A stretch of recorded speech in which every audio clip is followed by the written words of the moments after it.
Yo, what's up, everybody? We're going back in time today, but not just any time. We're talking about ancient Africa, where some serious bling was happening. Forget diamonds and yachts. These guys had kingdoms of gold. We're talking about the big shots, the VIPs, the ones who made history. Imagine a world where your bathtub is carved from solid rock and gold is so common it's practically boring. Okay, maybe not boring, but you get the point. These rulers weren't just rich, they were powerful.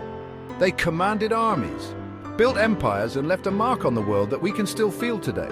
Now, I know what you're thinking. Wasn't ancient Africa all about, like, lions and stuff? And yeah, there were definitely lions. But there were also these incredible civilizations with technology and ideas that were way ahead of their time. These guys were building pyramids while the rest of the world was still figuring out how to make fire. Okay, that might be a slight exaggeration, but you get the idea. Let's talk real estate, people.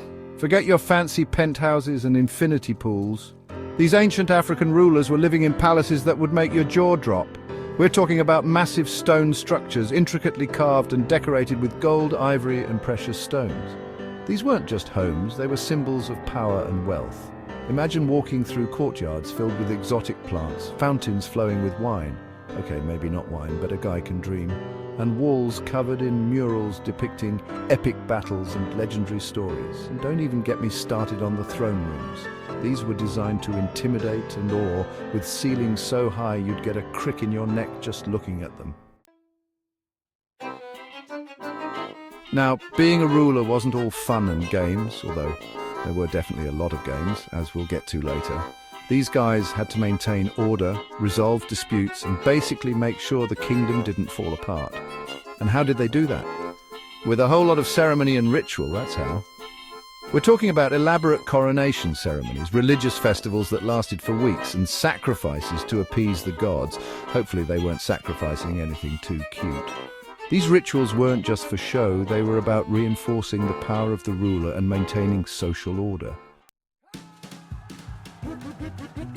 Okay, let's be real. Being rich and powerful in ancient Africa wasn't all about responsibility and maintaining order.